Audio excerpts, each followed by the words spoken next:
तीन शिरे सहा हात तया माझा दंडवत. तर राम राम मंडळी, सकाळ सकाळची वेळ आहे. इथं मशीन लावली काल आपण, त्याचं बुसकाट ज्वारीचं काढून घ्यावं लागेल. दिवस उगून वर आला आहे आताच. आणि आज आपल्याला गव्हातली ड्रिप काढायची आहे. कारण गहू मशिनीनं करायचं म्हणल्यावर मोठ्या ड्रिप काढून घेतलेली बरी पडेल. तिकडून सुरुवात करायची काय? तिकडून सुरुवात करू आता. एक एक एक एक काढावं लागणार आहे. असंच वडलं तर काय होईल, जरा गहू पडाय बघेल. बघू काय होतंय, नाही तर काय होणार नाही बरं का मशिनीनं. होय का? मला नाही वाटत काय होईल म्हणून. काय नाही होणार ड्रिपचं वाटोळं. काय होतंय तेव्हा? ड्रिपर एखादा निष्ठून पडल, काय त्याला होतंय तेव्हा? काय सुद्धा नाही होत त्याला. एखादं निघलं सहज तर ठीक, नाही तर ही जर लय गहू पाडायला लागलं तर काय उपयोग आहे मग? नाही, असं गोळा करत आणायचं, त्याला कशाला पाडता येईल? गोळा करत ग ह्याच्यातनं चालत म्हणल्यावर गव्हाचं. बघू बरं एक जमतंय का, नाही तर मग कॅन्सल करू.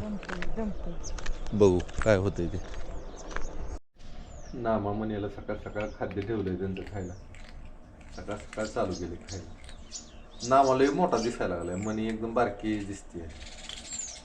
बहुतेक बोका असल्यामुळे जरा बोका मोठा दिसतो. नामा तिला लय गुरकू नको, खाऊ दे तिला. स्वयंपाक चालू आहे आणि तुम्हाला सांगतो आता मोडणी आपली इकडली करायला चालू करावं म्हणलं आजपासून. कारण पावसाची शक्यता सांगितली, त्याच्या आधी आपलं मोडून ही झालं म्हणजे गहू बी करायचं. पण गव्हाला मशीन काही आहे नाही मोठी, आणि कापला तरी चालेल बरं का, पण बाकीची कामं लय असल्यामुळे सगळीकडे काय जमाना आता करायला. तर आजची भाजी आहे करडीची भाजी, मस्त करडीची भाजी आणि ज्वारीची भाकरी. तर मंडळी आपण बाहेर एक प्रयोग केला आहे. प्रयोग असा म्हणजे इथं जार ठेवला, जारच्या खाली एक वीट ठेवली आणि एक एक एक एक थेंब पाणी असं ते विटेवर पाडतोय. तरी मधमाशांसाठी, मुंग्यांसाठी, दोघांसाठी. मुंग्या आता काय करणार माहीत आहे का? मुंग्या पाणी पिणार नाही, पण ह्या दगडाच्या खाली येऊन बसणार मुंग्या. जाऊ दे, बसू देत, त्यांनी तरी कुठं बसायचं. पण आपल्याला मधमाशांना पाण्यासाठी ही जुगाड करायचं आहे. बघू काय होतंय आता. तर मंडळी आलोय आता आपण मोडायला, आणि गाडीला असं कागद लावलाय, गाडीत टाकायची कणसं अशी, आणि संध्याकाळी घेऊन जायचं आपल्या घरी. म्हणजे ही झाकून बी ठेवायचं आहे ना पावसा पाण्याचं. हे बघा, आणि ही जर वर्ष असतं बरं का. मोडणी चालू झाली तर आता कुठं कणसं राहिली ती काय बाबा, पावसाला म्हणजे शेतकऱ्याला त्रास द्यायला. काय नाही आता तुझ्यासाठी. पहिली खळीच्या खळी असायची लोकांची, आता काहीच नाही तसं. तर मंडळी आपलं आता मोडणी चालू आहे. कात्री घे चलतावर. हां, तर आता जे युद्ध चालू आहे ह्याच्यावरनं मला तुम्हाला एकच सांगायचं आहे. एखादा देश खऱ्या अर्थानं श्रीमंत कुठला असतो, कुठला देश विकसित असतो आणि कशावर विकसित असतो? आता तुम्ही म्हणसाल ज्या देशाकडं लय मोठी संपत्ती आहे ती देश खऱ्या अर्थानं विकसित देश. तसं नसतं मित्रांनो. माझ्या दृष्टिकोनातून जर झालं सांगायचं, ज्या देशामध्ये हुशार माणसं आहेत, जशी शास्त्रज्ञ आहेत, चांगली शोध लावणारी, आणि ज्या देशाकडं अशी शास्त्रज्ञ भरपूर प्रमाणात आहेत, ती देश सगळ्यात जास्त हुशार. तर मंडळीचा दिवस खाली आला. आमचं सोल आहे.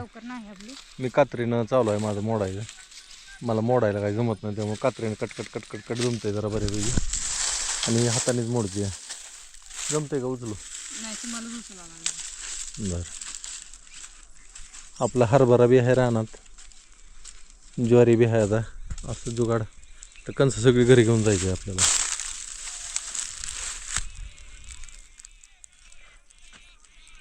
कोणतरी हाक मारते लांबनं. ह्या टायमाला वातावरण एकदम शांत होतं. ध्वनी प्रदूषण सुद्धा ह्या टायमाला कसं काय कमी येतं काय माहिती बाबा इकडलं. आज लावलं बघा कामाला. कसं काय वाटतंय हो? कसं काय वाटतंय? काय मोडतो कात्रीनं. एखादं राहिलंय का नाही ते राहतं आमच्याकडून, ते राहतं. नाही पण मी ठेवत नाही ना तसं, तुमच्याकडून जसं राहतं तसं सुद्धा मी ठेवत नाही, बर कारण मी सगळं बघून घेतो की बर परत गंजीला पेंडी लावायच्या टायमाला उंदर. उंदरले लागते ती कंस हा राहिले की ज्वारी खायला. तर ही बघा अशी मोडायची पद्धत आहे माझी, मला काय मोडा येत नाही. आपल्या ज्वारीच्या सरकाळ्या पण लय दाड आहे, दाढी आहे त्या मोठ्या निबार मोठ्या आहे सरकाळ्या आहेत त्या. हम्म. त्याच्यामुळे फटकन फटकारा बसतो हाताला, त्याला सरावातला माणूस पाहिजे, त्यांना सरावायचं सगळ्यांना. तर मी सुद्धा सरावातलाच आलो म्हणायचं, आता ही कात्रीनं जमतंय म्हणा. जमतंय जमतंय चांगलं जमतंय. जाऊ द्या, पिंडीला पिंडी पडती, बाद झालं, पटकन होईल उरकून आपल्याला घ्यायचं. काहीतरी. दरवर्षी ज्वारी कच्चून होते.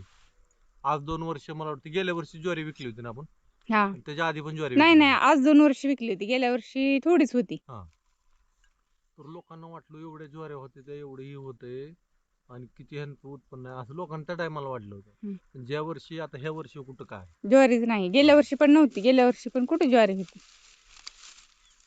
निसर्ग तसा राहत नाही, आजूबाजूचा परिसर बदलतो आणि संकट तर यायची त्याच्यापेक्षा जास्त येते ती. आणि अजून जाऊ दे आता, ह्याच्यावर बोलायलाच नको. लोक म्हणते लय वळते ती ही, नाही, इवळायचा प्रश्न नाही. कष्ट तर शेतकऱ्याला असतोच, प्रत्येक शेतकरी कष्ट करतोच, इवळायचा प्रश्न नाही. पण लोकांना वाटतं की मग तुम्ही असंच राहता तसंच राहता तसंच. जाऊ द्या, त्याच्यावर बोलून उपयोग नाही. जी शेतकरी आहे ती समजून घेते ती. मी तर कधी नाराज नाही शेतीवर, मी तर एकदम व्यवस्थित खुश आहे, कारण की शेतीनं मला बरंच काही शिकायला मिळलं शेतीमधनं. अजून तुम्ही मजूर लावत नाही. कसं परवडायचं तिकडं, मला वाटतं 2-2.5 एकर शेतीमध्ये फक्त 3 क्विंटल ज्वारी झाली आणि मजूर लावून. आज मला एक कमेंट लय छान आवडली बघा, आता हा. पूर्ण लक्षात नाही पण ते सांगते थोडक्यात, की त्यांनी सांगितलंय 3 क्विंटल ज्वारी झाली पण किती खुश आहे चेहऱ्यावरती. शेतकऱ्याला खुशच राहावं लागतं. तिथंच राहावं लागतं, काय करणार. शेतकरी जर नाराज झाल्यावर मग फास लागून घ्यायची बारी येईल की शेतकऱ्याला. मग काही नाराज होते ती फास लावून घेते तीच की. नाही नाही, बरेच बरेच आहे की हो असे शेतकरी, असं काय म्हणता. नाही, तसं कणस नाही. घ्या ओ, खालची कणस नका पडलं खाऊ. पडलं मग की काय हो, मेहनतीची आहे ती. तुम्हाला वाटतं एवढी कणस, पण ह्या कणसाला बघा काही दाणं ठेवलेलं नाही. तर थांबा मी दाखवते बघा, इकडं दिसतं ते 2-4, इकडं काहीच नाही, काहीच ठेवलं नाही बकऱ्याने. आणि मजूर लावून त्या मजुराला काय द्यायची ज्वारी. एका दिवसासाठी मजुराला 10 ते 11 किलो एका बाईला ज्वारी द्यावी लागती. 1.5 पाहिले ती 10 ते 11 किलो म्हणलं की मी तर 10 किलोवर. काय काय आणि पाहिजे मजूर काय करतं, ज्वारी मोडायच्या टायमाला ही घेत नाही, पैसे घेत नाही. हा, पैसे घेत नाही, ज्वारी ज्वारी द्यावी लागते त्यांना. आणि ज्वारी ती एवढी नाही, 1.5 पाहिले, 1.5 पाहिले म्हणजे 7 किलोची पाहिले आमच्या इथे. 10-11 किलो म्हणलं की मी, शेअर 10 कमी किलो. जास्त पण असते तर 60 रुपये 70 रुपये किलो ज्वारी आहे, आपण तर 70 ने विकली. आपण नाही, बाजारात भाव ती चालू आहे, 60 रुपये भाव चालू आहे बाजारात आता सध्या, त्याच्यामुळे परवडत नाही. चला, आपलं काम राहिलंय, पाण्याची बाटली तिकडे ठेवून, नाही तर अंधार पडल्यावर गव्हायची नाही. चपल्या कुठे गेल्या काय घेऊ. तुम्ही तसं का करता पण? आडरानात उगा चपल्या घालत नाही, काय नाही. अगं कामात हो घेतो जायचं. हाय ना. हा, घाला. चला पुढचं पासून मोडायचं. मी हातरून ठेवलंय माझं तिथं, बाटली ट्रॅक्टरवर ठेवती. आपली इकडे कणस टाकले ती मस्तपैकी अशी. दिवस मावळ आहे, पण आपल्या एवढी 5-6 पासून तर झाल्याशिवाय जायचं नाही, असं माझं तरी ठाम मत आहे. ह्यांचं काय होतंय काय माहिती. चला घेऊ मोडून. दिवस मावळून गेला, झालं शेवटचा पासूनचा. एक वेळ आपली सगळी झाली, तेवढी कणस झाली. आता आपण ट्रॅक्टर घेऊनच घरी जायचं खरं, पण उद्या 2-3 दिवसात होईल की, आहे का नाही. 2-3 दिवसात काहीच राहणार नाही. चला मंडळी, आता जाऊ घरी. बाटल्या घेतल्या. मोडून गेल्या जुनाट वाटा, आबो भाटा झाला जी. दान चोची मंदी चोच घालून दान उष्ट झालं जी, झालं जी, हा हा उष्ट झालं जी.